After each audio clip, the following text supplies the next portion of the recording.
Hey guys, it's Friday, November 7th or 8th, I believe it is. No, it's the 7th. This is kind of unheard of. We actually have two jettworld unscripted rants, blogs, whatever you want to call it, happening in 1 week. Now, the cause of today's early podcast, as I would like to call it, or blogcast, is I was actually watching the news, something I don't watch too much of here in the United States.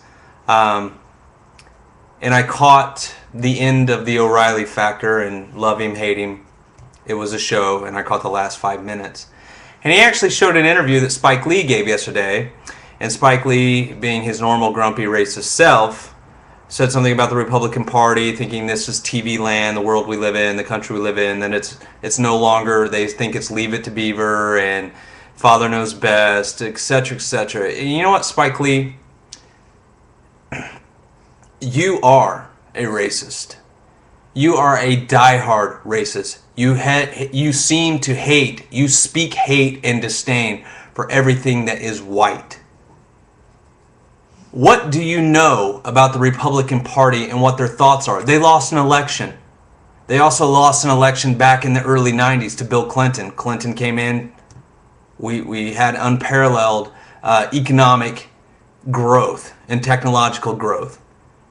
When parties change after a long period with one party and a new party steps in, it's good. Change is good, regardless if the candidate is black or white. But your comments that it's no longer leave it to beaver, those are all white shows in the 60s. The country has changed since then. We've all changed.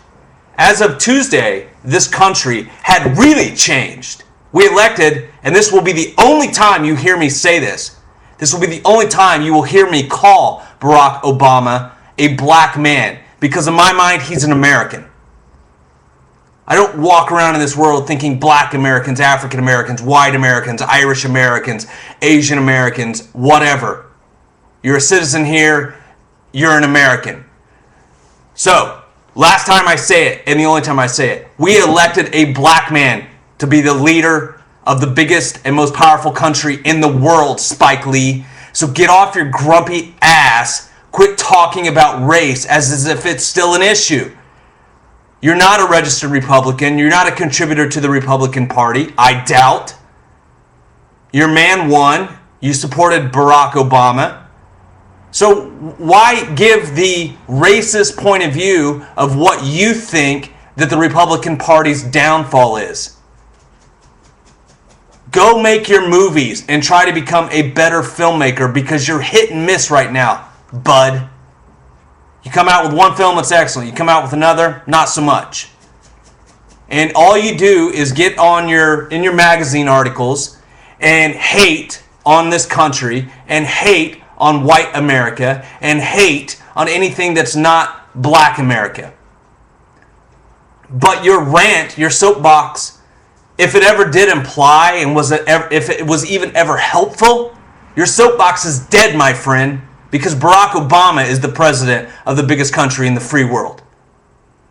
So stop with the racist chants, the racist rants, the racist implications. Stop speaking about things that you probably know less about than most. Here's the thing about Spike Lee. I am from Indiana.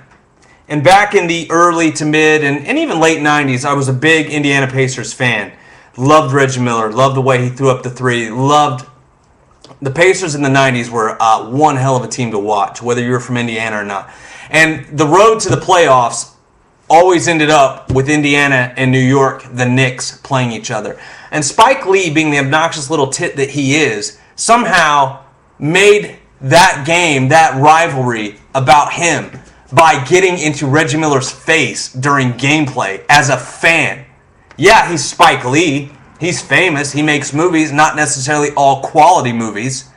But how can you go to a game as a fan supporting your team and make the rivalry about you? You're obnoxious, Spike. Very obnoxious. And your films aren't good enough, consistently enough, for you to have any soapbox to say whatever you want at any time. Everyone checks themselves. Everybody. Spielberg, a very proud Jewish American, checks himself. Well, you haven't accomplished those heights yet, Spike. You're nowhere in the same, you're not even in the same universe as Spielberg. So if he can check himself, then you need to check yourself, partner. I am sick of your white rant and your white hate. You're not doing a service to the country, and you're not doing a service to your race, to blacks. And maybe I could have tolerated this race speech interview you gave a week ago or 2 weeks ago. But the fact that we've just taken this monumental step towards change in something new, something we've never experienced as a president, change in parties, change in that the world supports what we here have done. And you're still bringing coal to this racist fire? Leave it, man. We're about making good films that we can all enjoy. Sorry, guys. He just hit me in the wrong place. He usually does. But this time he deserved to be checked because he was a racist. And whether you're a racist and you're black, a racist and you're white, a racist and you're Asian, a racist and you're Indian or Middle Eastern or anything, a racist is a racist. It doesn't matter what color the skin the racist is. Spike Lee is a racist. And he makes a lot of money making movies, something I love to do. So he bothers me. Peace out. I'm going to let this roll for 15 seconds and see if I can actually put a video out there that doesn't get cut off. Peace, guys. Not to you, Spike. No peace to you.